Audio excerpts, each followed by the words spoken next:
Good morning. నేను Chandu. Welcome to prime 9 paper watch analysis. So, ఇవాల్టి ప్రధాన దినపత్రికలో వచ్చినటువంటి ప్రధాన వార్తా అంశాలు ఏంటి? వాటికి సంబంధించిన విశ్లేషణ చూద్దాం. ముందుగా మనం ఈనాడు దినపత్రిక చూసుకున్నట్లయితే డిజిటల్ డ్రగ్ వద్దురా కన్నా. సో, మెయిన్ హెడ్లైన్గా అయితే మనకి పేపర్ తీయగానే కనిపిస్తున్నటువంటి వార్త అయితే ప్రధానంగా డిజిటల్ డ్రగ్ వద్దురా కన్నా. సామాజిక మాధ్యమాలకు బానిసవుతున్నటువంటి పిల్లలు అంటే ఆల్మోస్ట్ నెలలు నిండి ఉంటారు చూసారా? 6 నెలలు, సంవత్సరం. వాళ్ళు అన్నం తినాలన్నా లేదా ఒక చోట కూర్చోవాలన్నా, ఇంతకుముందు కాలంలో పిల్లలు ఎక్కడ కూర్చోబెడితే అక్కడ కూర్చునేవాళ్ళు. కానీ ఇప్పుడు ప్రజెంట్ జనరేషన్ ఏంటంటే జెన్‌జీ కిడ్స్ వీళ్ళందరూ ఫోన్ లేకపోతే అన్నం తినరు. ఫోన్ లేకపోతే వాళ్ళు చెప్పిన మాట వినరు. అలా ఫోన్‌లకి బానిస అయిపోతున్నారనమాట. సో, ఆ నేపథ్యంలో కూడా ప్రస్తుతం మనకి దానికి సంబంధించిన వార్త చూస్తున్నాం. సామాజిక మాధ్యమాలకు బానిసవుతున్న పిల్లలు. ఆరోగ్యము, చదువులపై ప్రధానం. నిజంగా బ్రెయిన్ మీద కూడా చాలా ఎఫెక్ట్ పడుతుందంట. చిన్నపిల్లలైతే ముఖ్యంగా ఫోన్లు చూస్తూ అన్నం తినిపిస్తూ మీరు చేస్తున్నటువంటి ఇది ఆ ఫోన్‌కి ఎడిక్ట్ అయిపోయి కళ్ళు దెబ్బతింటాయి, బ్రెయిన్ దెబ్బతింటుంది. ఆ ఫింగర్ ప్రింట్స్ మీరు అట్లా ఫింగర్‌తో స్క్రోల్ చేస్తూ ఉంటారు పిల్లలు. ఆ ఎఫెక్ట్ అనేది బ్రెయిన్ మీద పడుతుంది. వాళ్ళకి ఆలోచన విధానం అనేది స్వయంగా ఆలోచించే శక్తి తగ్గిపోతుందని కూడా చాలామంది పరిశోధకులు కావచ్చు, వీళ్ళ ఆరోగ్య నిపుణులు వాళ్ళు చెప్తున్నటువంటి పరిస్థితి. ఆరోగ్యం, చదువుపై ప్రభావం. పెరుగుతున్న ప్రతికూల భావనలు. 16 ఏళ్లలోపు వారి సోషల్ మీడియా ఖాతాలపై నిషేధం. ఆ దిశగా ప్రభుత్వాల అడుగులు. ఇప్పటికే కొన్ని రాష్ట్రాలు దీనికి సంబంధించి కూడా చాలా స్ట్రిక్ట్‌గా ఉంటుంది. సో, సాంకేతికత సరిగ్గా ఉపయోగిస్తే విద్యార్థుల ఉన్నతికి దోహదపడుతుంది. అభ్యాసం, సృజనాత్మకతలతో కొత్త సంబంధాలు, అవకాశాన్ని అందిస్తుంది. కానీ నేడు వినియోగంలో సమతూకం దెబ్బతింటోంది. బాలల తలరాతల్ని మార్చే ఇది కొనసాగుతోందనమాట. ఏడాది పిల్లలైనా సరే చేతిలో మొబైల్ లేకపోతే ముద్ద కూడా గొంతు దిగడం లేదు. మనం ఇప్పుడే ఇంతకుముందే మనం చెప్పుకున్నాం. అక్కడి నుంచే చిన్నారులకు వ్యసనంలా పరిణమిస్తోంది. ఇది ఏడాదికి ఏడాది తీవ్ర రూపం దాలుస్తోంది. సామాజిక మాధ్యమాల్లో ఖాతాలు తెరుచుకుని ఒకరినొకరు పలగించుకుంటున్నారు. ఆటలు, పాటలు అన్నీ అక్కడే. క్రమంగా డిజిటల్ లోకానికి బానిసవుతున్నారు. దీన్ని డిజిటల్ డ్రగ్ అనొచ్చు. దీన్ని క్రమక్రమంగా ఏదో డోస్ కొద్దీ ఇచ్చినట్టు కూడా ఫోన్‌కి బానిసవుతున్నారనమాట. ఆ డిజిటల్ డ్రగ్ అని కూడా పిలుస్తున్నారు. ఆ మహమ్మారి ప్రభావంతో వారి కంటి చూపు, ఆరోగ్యం దెబ్బతింటున్నాయి. మానసికంగా కుంగిపోతున్నారు. ఆలోచనల్లో ప్రతికూల భావనలు పెరుగుతున్నాయి. ఈ నేపథ్యంలో 16 ఏళ్లలోపు పిల్లల సామాజిక మాధ్యమ ఖాతాలు తెరవకుండా నిషేధం విధించాలనే డిమాండ్ అంతకంతకు పెరుగుతుందనమాట. కొన్ని రాష్ట్రాలు ఇప్పటికే ఈ ఇది ఒక విధానాన్ని అవలంబిస్తుంటే అది చాలా బాగుందని చెప్పి మిగతా రాష్ట్రాల వాళ్ళు, అంటే ఈ కోవిడ్ నేపథ్యంలో కూడా పిల్లలకి ఫోన్స్ అనేవి తల్లిదండ్రులు కొనివ్వడం, పాఠాలు మిస్ అవ్వకుండా ఆన్‌లైన్ క్లాస్ కోసం ఇది ఇంకా అప్పటి నుంచి ఎక్కువైపోయిందనమాట. అనుక్షణం ఆరాటం. సామాజిక మాధ్యమాల్లో వచ్చే లైకులు, కామెంట్లు, వీక్షణలు పిల్లల్ని విపరీతంగా ప్రభావితం చేస్తున్నాయి. అనుక్షణం ఎవ్రీ టైమ్ వాటి కోసం ఆరాటపడుతున్నారు. వాటిని చూసే సమయంలో మెదడులో మంచి అనుభూతికి కారణమైన డోపమైన్ అనేటువంటి రసాయనం విడుదలవుతోంది. ఇది పిల్లలకి సంబంధించి చాలా అంటే ఎఫెక్టివ్‌గా పనిచేస్తున్నటువంటి పరిస్థితి ఎఫెక్ట్‌గా పడుతుంది పిల్లల మీద. సో, అందుకనే మనం దీనికి సంబంధించిన డిజిటల్ డ్రగ్ వద్దురా కన్నా అంటూ కూడా ఆ భూతాన్ని మనం దూరం పెట్టేద్దాం అన్నట్టుగా ఆలోచనలు చేస్తున్నట్టు తెలుస్తుంది. మరి ప్రభుత్వాలు ఎలాంటి నిర్ణయాలు తీసుకుంటాయో, ఎలాంటి ముందడుగు వేస్తాయో చూడాలి. ఇది ప్రధానంగా ఉన్నటువంటి వార్త. తర్వాత మనం చూసుకున్నట్లయితే కేసుల విచారణ ప్రక్రియలో ఏఐ కీలక పాత్ర అనేటువంటి వార్తని మనం చూస్తూ ఉన్నాం. నిజంగా డిజిటల్ రంగం రోజు రోజుకి కూడా డిజిటల్ అవుతున్న ఈ క్రమంలో కూడా సో, ఏఐ కృత్రిమ మీద ఆర్టిఫిషియల్ ఇంటెలిజెన్స్ అనేది కొత్త పుంతలు తొక్కుతూ ఉంది. సో, కేసుల విచారణలో కూడా ప్రతి చోట ఏఐ వచ్చేస్తోంది. ఈ క్రమంలో ప్రస్తుతం ఇప్పుడు కోర్టులో చాలా కేసులు పెండింగ్‌లో ఉంటూ ఉంటాయి. సంవత్సరాల తరబడి దానికి సంబంధించి మనం చూస్తూ ఉంటాం. వాదనలు, ప్రతివాదనలు అవన్నీ కూడా. సో, అలాంటి వాటికి సంబంధించి కూడా ఏఐ కీలక పాత్ర పోషించబోతోంది అంటూ కూడా CJI chief justice of India supreme court ప్రధాన న్యాయమూర్తి సూర్యకాంత్ చేసినటువంటి వ్యాఖ్యలు. తీర్పులు ఇవ్వడంలో భవిష్యత్తులో ఏఐ అనేది కీలక పాత్ర పోషిస్తుందని సర్వోన్నత న్యాయస్థాన ప్రధాన న్యాయమూర్తి జస్టిస్ సూర్యకాంత్ విశ్లేషించారు. విచారణ దశలో ముఖ్యంగా విచారణకి సంబంధించి కూడా ఏఐ సహకారాన్ని అందించిన తుది తీర్పులు న్యాయమూర్తి ఇవ్వాల్సి ఉంటుందన్నారు. ఇక ముఖ్యంగా మనం చూసుకున్నట్లయితే కక్షిదారు అర్జీ పెట్టుకునే రోజు నుంచి తీర్పు వెలువరించేంత వరకు కూడా అన్ని దశల్లో చేపట్టాల్సిన ప్రక్రియలపై ఏఐ ఉపకరిస్తుందన్నారు. ఏఐతో వివాదాలను అడ్డుకోవడం, పరిహారం అందజేత అనే అంశంపై కూడా ఆయన ప్రధానంగా మాట్లాడినటువంటి వార్తని హైలైట్ చేస్తూ వచ్చారు. దీనికి సంబంధించి మిగతాయి మనం రెండో పేజ్లో మనం చూసుకోవచ్చు. ఇక తర్వాత ఉన్నటువంటి వార్త మనం చూసుకుంటే కనుక యుద్ధంపై చెరో మాట. అంటే దీనికి సంబంధించి చూసుకున్నా కూడా ఆల్మోస్ట్ ఆల్రెడీ మనం డిస్కస్ చేసినట్టు 20కి పైగా 22, 23, 24 రోజులకి దగ్గర వచ్చేసినటువంటి పరిస్థితి. అంటే నెల ఇంచుమించు యుద్ధం అలా కొనసాగుతుంది. యుద్ధానికి సంబంధించి ఎవరైనా సరే శాంతి కపోతం ఎగరేస్తారా అంటే మనం ఇక్కడ చూసుకోవాల్సింది ఏంటంటే చెరో మాట, ఒకరిది ఒక్కొక్క మాటగా ఉంది. ముగిస్తామంటుంది అమెరికా, విరుచుకుపడతా ఉంటున్న ఇజ్రాయెల్. ఇరాన్లోని నతాంజ్ అణుశుద్ధి కేంద్రంపై వైమానిక దాడులు. హిందూ సముద్రంలోని డిగో గార్సియా పైకి టెహ్రాన్ క్షిపణులు. సో అక్కడికి వెళ్ళినటువంటి పరిస్థితి. హర్మూజ్ను తెరవండి, 22 దేశాల విజ్ఞప్తి. సో ఇరాన్ని కోరుకుంటున్నటువంటి పరిస్థితి. సో ఇరాన్ ఏదైతే దాడులు చేసిందో బాగ్దాద్లోని అమెరికా దౌత్య కార్యాలయంలో ఎగసిపడుతున్న మంటలు మనం ఇక్కడ చూసుకోవచ్చు అనమాట. ఆ విజువల్స్ ముఖ్యంగా ఒకటే విజ్ఞప్తి, హర్మూజ్ని తెరవాలి. ఎందుకంటే ఇప్పటికే ఇంధన సంక్షోభం, గ్యాస్కి సంబంధించి కావచ్చు, పెట్రోల్కి సంబంధించి కావచ్చు, రేట్లు పెరిగినటువంటి పరిస్థితి. పెట్రోల్కి అయితే ₹2 పెంచేశారు. సో మళ్ళీ రానున్న రోజుల్లో యుద్ధం ఇలానే కొనసాగితే ఎలాంటి ప్రభావం పడుతుందన్నటువంటి భయాందోళనలు. ఈ నేపథ్యంలో 22 దేశాలు కూడా విజ్ఞప్తి చేసినటువంటి పరిస్థితి, హర్మూజ్ను తెరవండి అని. పశ్చిమాసియాలో యుద్ధ కల్లోలం చల్లారట్లేదు. ఓవైపు అమెరికా, ఇజ్రాయెల్ విరుచుకుపడుతుంటే ఇరాన్ అంతే స్థాయిలో ప్రతిఘటిస్తోంది. ఇక శనివారం తమ దేశానికి దాదాపు 4000 కిలోమీటర్ల దూరంలో ఉన్నటువంటి బ్రిటన్ అమెరికా సంయుక్త సైనిక స్థావరం డిగో గార్సియాపై ఏదైతే ఆ ప్లేస్ ఉందో అక్కడ ఇరాన్ బాలిస్టిక్ క్షిపణులను ప్రయోగించి పాశ్చాత్య దేశాన్ని కలవరపాటుకు గురిచేసింది. ఈ దాడి యత్నం ద్వారా సుదీర్ఘ దూరంలో లక్ష్యాలను ఢీకొట్టగలమన్న సంకేతాన్ని ఏదైనా మనం చేయగలం అన్నటువంటి ఇదిని ఆ ఇరాన్ చూపించుకుంటున్నటువంటి పరిస్థితి. మరోవైపు ఇరాన్లోని కీలక అణుశుద్ధి కేంద్రమైన నతాంజ్పై శనివారం అమెరికా బాంబుల వర్షం కురిపించింది. అంటే ఎవ్వరూ కూడా తగ్గట్లేదు అనమాట ఈ విషయంలో. ఈ కేంద్రంపై గత ఏడాది జరిగిన 12 రోజుల యుద్ధంలో కూడా అమెరికా తీవ్రస్థాయిలో దాడి చేసిన సంగతి తెలిసిందే. సుదూర లక్ష్యాలపైన గురి పెరుగుతున్న ఇరాన్ క్షిపణుల పరిధి డిగో గార్సియాపై దాడి యత్నమే నిదర్శనం అనేది మనం అంటే దూర ప్రాంతాల వరకు కూడా క్షిపణి యొక్క ప్రయోగం అనేది జరుగుతున్నటువంటి మాట. ఎవ్వరూ తగ్గట్లేదు ఇందులో.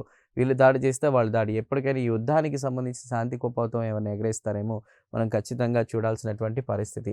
ప్రధానంగా ఈ 3 వార్తల్ని హైలైట్ చేసుకుంటూ వచ్చారు. ఇక తర్వాత ప్రధానంగా ఉన్నటువంటి వార్త చూసుకుంటే అమరావతికి క్వాంటమ్ కల. చురుగ్గా భవన నిర్మాణ పనులు, 44 అంతస్తుల టవర్లు 2 నిర్మించనున్న ప్రభుత్వం. డిసెంబర్ నాటికి ప్రపంచంలోని అత్యాధునిక కంప్యూటర్ ఏర్పాటు. మేధా టవర్స్, అదేవిధంగా SRM యూనివర్సిటీలో శిక్షణ, టెస్టింగ్ క్వశ్చన్ రిఫరెన్స్ ఫెసిలిటీ. ఇప్పటికి 5 స్టార్టప్లు రాక వచ్చే 2 నెలల్లో మరో 25 రాబోతున్నాయి.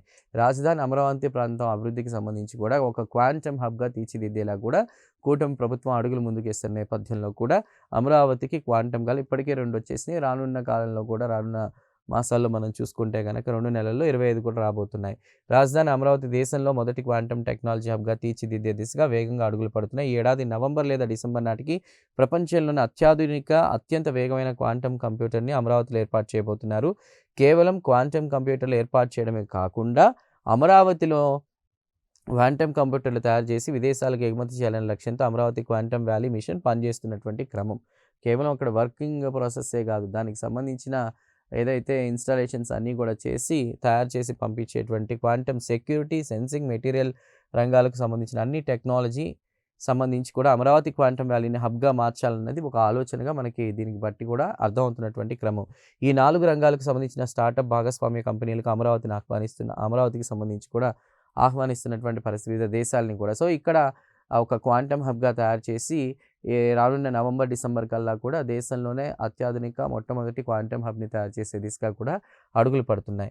సో 5 స్టార్టప్ కార్యాలయాలు కూడా ప్రారంభించాయి. అదేవిధంగా వచ్చే నెల 2-3 నెలల్లో మనం చూసుకుంటే 25 స్టార్టప్ కంపెనీలు ఇక్కడికి వచ్చే అవకాశం ఉంది. వాటికి ప్రస్తుతానికి గన్నవరంలోని మేధా టవర్స్‌లో కూడా ప్లేస్ అనేది ఏర్పాటు చేస్తున్నారనమాట.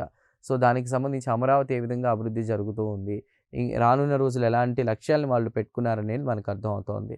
సో ఇక తర్వాత ప్రధానంగా ఉన్నటువంటి వార్తను మనం చూసుకుంటే కనుక తిరుమల పవిత్రతను పరిరక్షిస్తాం. ఏదైతే చంద్రబాబు 2 రోజుల తిరుమల పర్యటనకి సంబంధించి కూడా వాళ్ళ మనవడు దేవాంశ్ పుట్టిన సందర్భంగా అక్కడ అన్నప్రసాద వితరణ అవన్నీ కూడా చేశారు. అయితే అక్కడ ఒకటి క్వాలిటీ చెక్కి సంబంధించి కూడా తిరుమలలో కల్తీ వివాదాన్ని మనం చూస్తున్నాం లడ్డూకి సంబంధించి. అక్కడ ఎంతోమంది భక్తుల నమ్మకానికి సంబంధించిన ఆస్పెక్ట్‌లో కూడా కూటమి ప్రభుత్వం ఒకటే ఆలోచన చేసింది. సో దేశంలోనే మొట్టమొదటి ఏదైతే క్వాలిటీ చెక్‌కి సంబంధించి దేవాలయంలో అది కూడా ఆంధ్రప్రదేశ్ తిరుపతిలో కూడా తిరుమలలో ఏర్పాటు చేసినటువంటి పరిస్థితి. ఇక నుంచి ఎలాంటి ఫుడ్ ఉన్నా కూరగాయల నుంచి మొదలుకొని ఆహారం, ఫుడ్‌కి సంబంధించి లడ్డు ఇలా ప్రతి దాన్ని కూడా క్వాలిటీ చెక్ చేస్తారు. ఎలాంటి పెస్టిసైడ్స్ లేకుండా ఉండేటువంటి ఆహారాన్ని అందించే దిశగా కూడా అడుగులు ముందుకు పడుతున్నాయి. ఆ క్వాలిటీకి సంబంధించి కూడా మనం చూసుకుంటే భక్తుల విశ్వాసాన్ని కాపాడుతాం సీఎం చంద్రబాబు. మనవడు దేవాంశ్ పుట్టినరోజు సందర్భంగా శ్రీవారి దర్శనం, వెంగమాంబ సత్రంలో భక్తులకు స్వయంగా అన్నప్రసాద వితరణ. సో భక్తురాలు అందిస్తున్నటువంటి కరుంగలి మాలను స్వీకరిస్తున్న చంద్రబాబు అనంతరం ఆయన దాన్ని ధరించారు. సో మనం చూసుకోవచ్చు అనమాట. ఆ విజువల్ ఆ క్లిప్ని కూడా మనం చూసుకోవచ్చు. ఏది ఏమైనా కూడా అక్కడ ఒక క్వాలిటీ చెక్కి సంబంధించినటువంటి ఎక్కడా కూడా కల్తీ అనేటువంటి దానికి ఆస్కారం లేకుండా ఏర్పాటు చేసినటువంటి పరిస్థితి. సో దీనికి సంబంధించినటువంటి న్యూస్ మనం చూసాం. ఇక ప్రధానంగా అయితే ఈనాడుకు సంబంధించిన దినపత్రికలో వచ్చినటువంటి మెయిన్ టాప్ వార్తలు అయితే అవి. ఇక మనం సాక్షికి సంబంధించి చూసుకుందాం. సాక్షిలో మనం చూడగానే మొదటిగా ఇక్కడ పైన ఉన్నటువంటి వాటిని మనం గమనిస్తే కనుక పశ్చిమాసియాకు ప్రాంతీయ భద్రతా వ్యవస్థను రూపొందించాల్సి ఉందని ప్రధాని మోదీకి ఇరాన్ అధ్యక్షుడు పెజెష్కియాన్ వివరించారు. ఆ సంబంధించినటువంటి వార్తను చూస్తున్నాం. అదేవిధంగా భారత్పై బాంబులేస్తాం, యుద్ధం విస్తరించి అమెరికా తమపై దాడి చేస్తే ప్రతిగా భారత్పై బాంబులేస్తామని పాక్ మాజీ దౌత్యవేత్త అబ్దుల్ హెచ్చరించారంట. ఇదేమి చోద్యం, ఇదేం విడ్డూరమో అర్థం కావట్లేదు. అమెరికా కనుక యుద్ధంలో ఇంకా విరుచుకు పడితే కనుక ఖచ్చితంగా మొత్తం మీద పాకిస్తాన్ మాజీ దౌత్యవేత్త ఎవరైతే ఉన్నారో అబ్దుల్ హెచ్చరించినటువంటి పరిస్థితి. మేము భారత్ మీద కూడా బాంబులు వేస్తామని చెప్తున్నటువంటి పరిస్థితి. మరో వార్తను చూస్తే కూటమిల కోలాటం, కేరళ ఎన్నికలు వామపక్ష కూటమి ఎల్డీఎఫ్కు అగ్ని పరీక్షగా, కాంగ్రెస్ సారథ్యంలోని విపక్ష యూడీఎఫ్కు అస్తిత్వ పరీక్షలుగా మారాయి. ఇది దానికి సంబంధించినటువంటి ఏవైతే కేరళ ఎన్నికలు రానున్న నేపథ్యంలో కూడా తమిళనాడు, కేరళకు సంబంధించి మనం చూసుకుంటే కనుక కాంగ్రెస్ సారథ్యంలోని విపక్ష యూడీఎఫ్కు అస్తిత్వ పరీక్షగా మారినటువంటి పరిస్థితి. సో దానికి సంబంధించిన వార్త. మరో 2 ఎల్పీజీ ట్యాంకర్ నౌకలు పైన్ గ్యాస్ జగ్వసంత్ త్వరలో హర్మోజ్ గుండాగా కూడా భారత్కు చేరుకోనున్నాయి. సో ఏదేమైనా కూడా ఇప్పటికే ఆల్రెడీ ఒక షిప్ వచ్చేసినటువంటి పరిస్థితి. మరో 2 కూడా రాబోతున్నాయి అనేటువంటి దాని వార్తకు సంబంధించినటువంటి టాప్ హెడ్లైన్ మనం చూస్తున్నాం. అయితే ఇక్కడ మిగతావి మనం చూసుకుంటే సాక్షి దినపత్రికలో ప్రధానంగా ముందుగా మనం ఓపెన్ చేయగానే కనిపిస్తుంది సైదాపురం గలీజుకు సర్కారు లీజ్కి సంబంధించి చూసుకుంటే గలీజు అంటే హైలైట్ చేశాను. ఆ వార్తకు సంబంధించి చూసుకుంటే 15.69 లక్షల మెట్రిక్ టన్నుల క్వార్జ్, పల్స్పర్, మైకా ఖనిజాలు లూటి, 50 ఏళ్ల లీజు ముగిశాక కూడా ప్రభుత్వ భూమిని అక్రమంగా తవ్వేసినటువంటి 5 కంపెనీలు లీజుగా అని చెప్పి గలీజు చేస్తున్నారు అంటూ కూడా కూటమి ప్రభుత్వంపై సాక్షి దినపత్రికలో ఎక్కడ అంటే ప్లేస్ నెల్లూరు జిల్లా సైదాపురం మండలంలోని సిద్ధి వినాయక మైకా క్వార్జ్ గనికి సంబంధించినటువంటి ఇమేజ్ని కూడా మనం చూస్తూ ఉన్నాం.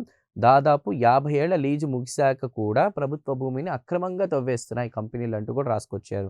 వివరాల్లోకి వెళితే దాదాపు 188.19 కోట్ల భారీ జరిమానా విధించిన గనుల శాఖ ఆ సొమ్ము కట్టకుండా మరో 20 ఏళ్లు లీజు పొడిగించుకునే యత్నాలు, ముఖ్య నేత కుమారుడితో ఎంపీ వాటాల బేరం, స్థానికంగా చక్రం తిప్పుతున్న ఎంపీ ప్రధాన అనుచరుడు, వేలం వేయాల్సిన గనులను అవే కంపెనీలకు కట్టబెట్టేందుకు కదులుతున్న ఫైళ్లు, ఎన్జిటీలో కేసు నడుస్తున్నా కూడా లెక్క చేయని ప్రభుత్వ పెద్దలు అంటూ కూడా ఏదైతే లీజ్కి సంబంధించి చూసుకున్నా గడువు ముగిసినా కూడా అక్రమంగా తవ్వేస్తున్నారు, దోచేసుకుంటున్నారు అనేటువంటి వార్తని ప్రధానంగా రాసుకొచ్చారు. తర్వాత ఇక్కడ న్యాయ వ్యవస్థలో న్యాయమూర్తులదే కీలక పాత్ర, న్యాయ వ్యవస్థలో ఏఐ ప్రభావంపై బెంగళూరులో జరిగిన సదస్సులో సిజేఐ జస్టిస్ సూర్యకాంత్ పాల్గొన్నారు. ఏఐ డిజిటల్ సాంకేతిక సహకారం మంచిదే అని, న్యాయ వ్యవస్థలో న్యాయమూర్తులదే మెయిన్గా మాత్రం ఎంత ఏఐ వచ్చి వాదోపవాదాలు లేదంటే దానికి సంబంధించి వాదనలు జరిగినా కూడా న్యాయమూర్తులదే కీలక పాత్ర ఉంటుందని ఆయన చెప్పారు. ఆ వార్తను మనం చూస్తున్నాం. అలానే ఇక్కడ 140 మెట్రిక్ టన్నుల రేషన్ బియ్యం సీజ్, కాకినాడ పోర్టు నుంచి ఇతర దేశాలకు అక్రమంగా తరలించడానికి సిద్ధం చేసిన 140 మెట్రిక్ టన్నుల ప్రజా పంపిణీ వ్యవస్థ బియ్యాన్ని పీడీఎస్ అధికారులు సీజ్ చేశారు. పట్టుబడిన బియ్యం విలువ దాదాపు 65 లక్షలు ఉంటుందని అంచనా. గత వైఎస్ఆర్సీపీ ప్రభుత్వంలో కాకినాడలో సీజ్ ద షిప్ అనేటువంటి వర్డ్ని మనం చూసాం.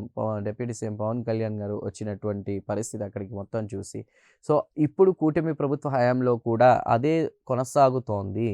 అక్రమంగా తరలించడానికి ఇతర దేశాలకి 140 మెట్రిక్ టన్నుల ప్రజా పంపిణీ వ్యవస్థ బియ్యాన్ని అధికారులు సీజ్. మరి ఈ వార్తను మీరు హైలైట్ చేశారు కాబట్టి నాదెండ్ల మనోహర్ ఆయన ఏమైనా ఫోకస్ చేస్తారేమో తెలియాలి. ఎందుకంటే ఆరోపణ వచ్చిన తర్వాత ఖచ్చితంగా దాని మీద వెళ్లి ఫోకస్ చేసి వాట్ ఈస్ వాట్ అనేది చూడాలి కాబట్టి సో ఈ వార్తనైతే సాక్షి పేపర్లో హైలైట్ చేస్తూ ఉన్నారు చూస్తున్నాం. తారాగిరి జలభేరి నౌకాదళ అమ్ముల పొదిలో సరికొత్త యుద్ధ నౌక వచ్చే నెల 3న జాతికి అంకితం కానున్న ఐఎన్ఎస్ తారాగిరి అనేటువంటిది ఒకటి నామకరణం చేశారు. మన అమ్ముల పొదిలోకి అంటే మన ఆర్మ్డ్ ఫోర్సెస్ వీటన్నిటికి సంబంధించి చూసుకున్నా కూడా యుద్ధాలు అలాంటివి ఏమైనా వచ్చినప్పుడు మనం ధీటుగా ఎదుర్కోవడానికి కూడా తారాగిరి అయితే సిద్ధమవుతుంది. అది వచ్చే నెల 3న మనం చూసుకుంటే ఏప్రిల్ 3న జాతికి అంకితం చేయబోతున్నారు. ఆ వార్తను చూస్తున్నాం. తర్వాత కోర్టు కేసుల పరిష్కారానికి మధ్యవర్తిత్వం, ప్రభుత్వ పెండింగ్ కేసుల పరిష్కారానికి నూతన వ్యాజ్య విధానంపై కసరత్తు. హైకోర్టులో ప్రభుత్వ కేసులు 171,075 పెండింగ్లో ఉన్నాయి. నిజంగా 175,075 పెండింగ్లో ఉన్నాయంటే మామూలు విషయం కాదు. సో దీనికి సంబంధించి కూడా ఒక పరిష్కారానికి మధ్యవర్తిత్వం, నూతన వ్యాజ్య విధానంపై కూడా కసరత్తు చేస్తున్నటువంటి వార్తకు సంబంధించినటువంటి ఇది మనం చూస్తూ ఉన్నాం. ఇక తర్వాత చూసుకుంటే డిగో గార్సియాపై ఇరాన్ దాడులు, 4,000 కిలోమీటర్ల దూరంలోని అమెరికా స్థావరంపైకి 4,000 కిలోమీటర్లు సుదూర ప్రాంతాల టార్గెట్గా కూడా క్షిపణులు వెళ్తున్నటువంటి పరిస్థితి. సో యుద్ధం అనేది రోజుకి కూడా కొత్త పొందులు దొక్కుతూ ముందుకు వెళ్ళిపోతున్నటువంటి పరిస్థితి. అంటే దూర ప్రాంతాలను లక్ష్యంగా చేసుకుంటున్నారు. ఒకటి విఫలమైంది, మరొకటి కూల్చివేత. ఇరాన్లోని నతాంజ్ అణు కేంద్రంపై ఇజ్రాయెల్ దాడులు, ఇరాన్ దాడి చేస్తే ప్రతిగా ఇజ్రాయెల్ దాడులు చేస్తున్నటువంటి పరిస్థితి. వచ్చే వారం మరిన్ని దాడులు అంటూ ప్రకటన, యుద్ధ తీవ్రతను తగ్గిస్తామన్న ట్రంప్, ఇరాన్ను పూర్తిగా ఓడించామని వ్యాఖ్యలు, కాల్పుల విరమణ ఉండదంటూ మెలిక పెడుతూనే యుద్ధ తీవ్రతను తగ్గించామంటూ కూడా చెప్తూ ఉన్నారు. ఇరాన్ ముడి చమురుపై ఆంక్షలు ఎత్తివేత, ఇరాన్ దాడి చేసిన డిగో గార్సియా దీవి ఏదైతే మనం ఇక్కడ చూస్తున్నామో ఇది అనమాట ఆ ప్రాంతం, దాడి జరిగినటువంటి ప్రాంతం.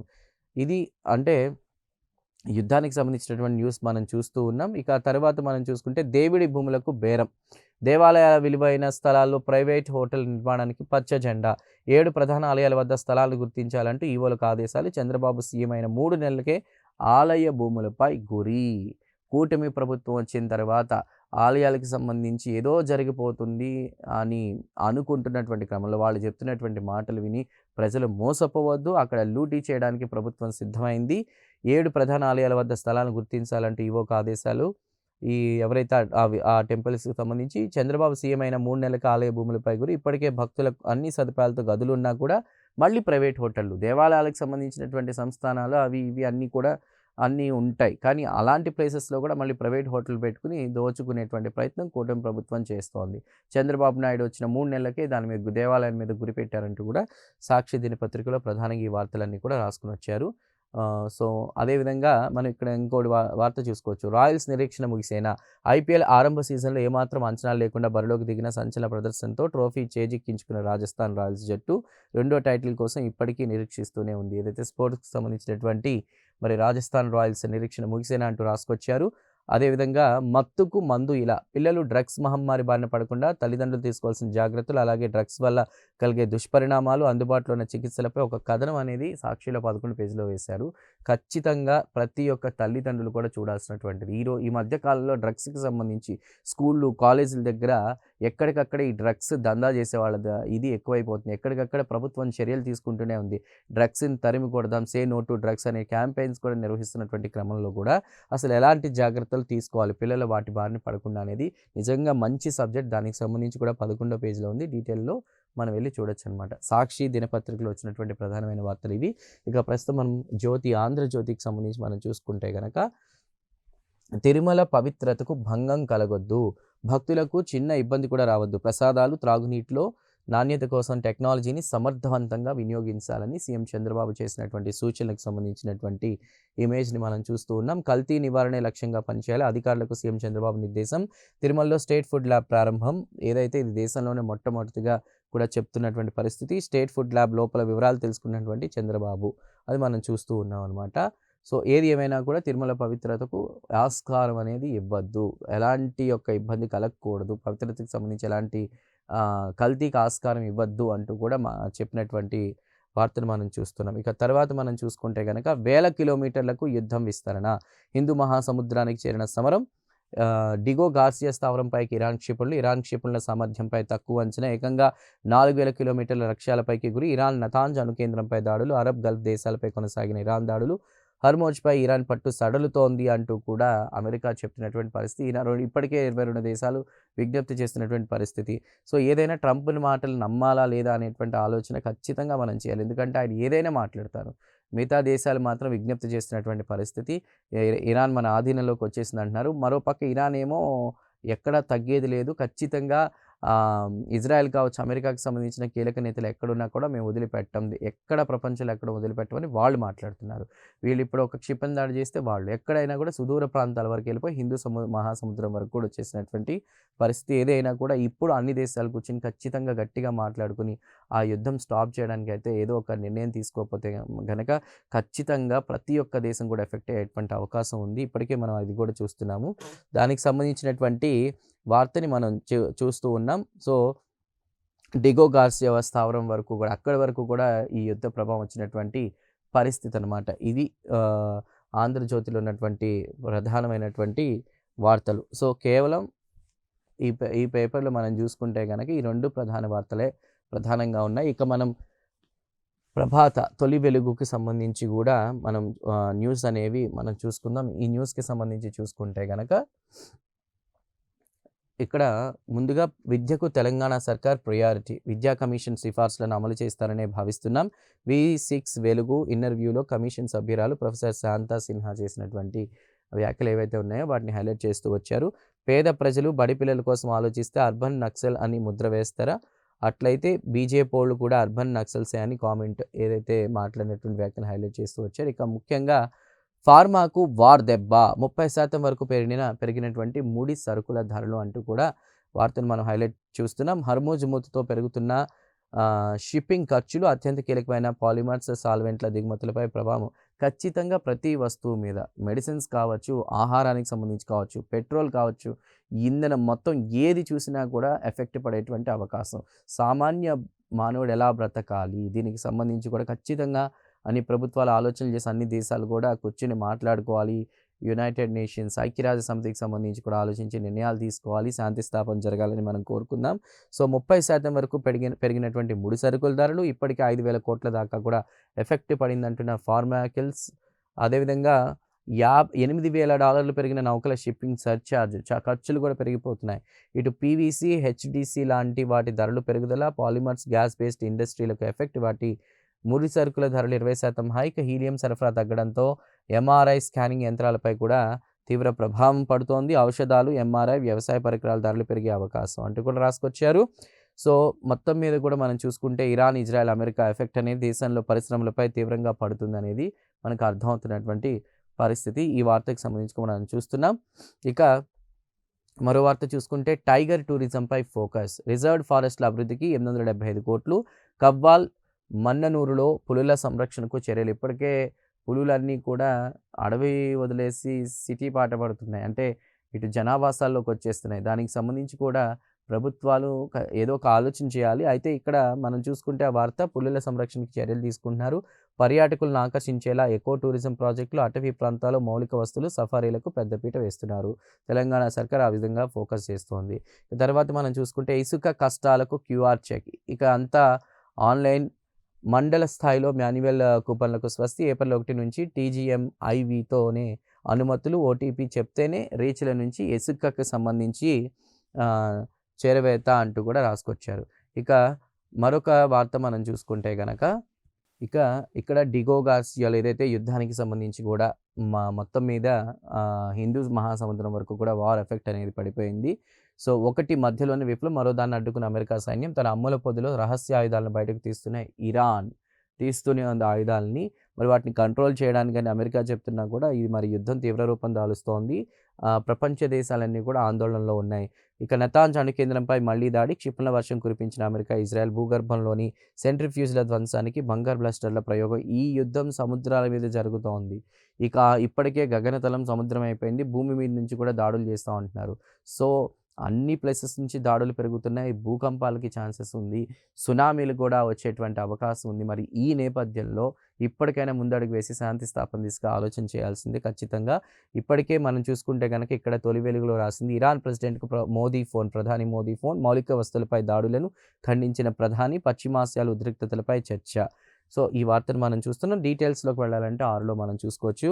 ఇయాల నర్మెట్టకు సీఎం రేవంత్ దాదాపు 300 కోట్ల ఏదైతే ఆయిల్‌కి సంబంధించినటువంటి ఫార్మ్ ఫ్యాక్టరీ ఓపెనింగ్ ఏదైతే ఉందో దానికి సంబంధించి కూడా వార్తను మనం చూస్తున్నాం. 3 ఆసుపత్రులు, జిల్లా జైలు కూడా ప్రారంభించనున్న సీఎం. అనంతరం సభలో రైతు భరోసా నిధులు విడుదల చేయబోతున్నారు. సీఎం టూర్‌కి సంబంధించి కూడా వార్తను మనం చూస్తున్నాం. రైతు సభకు ఏర్పాట్లు పూర్తి చేసిన అధికారులు. మొత్తం మీద నర్మెట్టక టూర్‌కి సంబంధించి రేవంత్ అప్డేట్‌ని మనం చూస్తున్నాం. సీఎం రేవంత్ అప్డేట్‌కి సంబంధించి. సో, ప్రధాన దినపత్రికలో వచ్చినటువంటి వార్తా అంశాలైతే ఇవి. సో, ఇవి ఇవాల్టి ప్రైమ్ 9 పేపర్ వాచ్ అనాలిసిస్. తిరిగి రేపటి ప్రైమ్ 9 పేపర్ వాచ్ అనాలిసిస్‌లో మళ్ళీ కలుద్దాం. అంతవరకు సెలవు. నమస్కారం.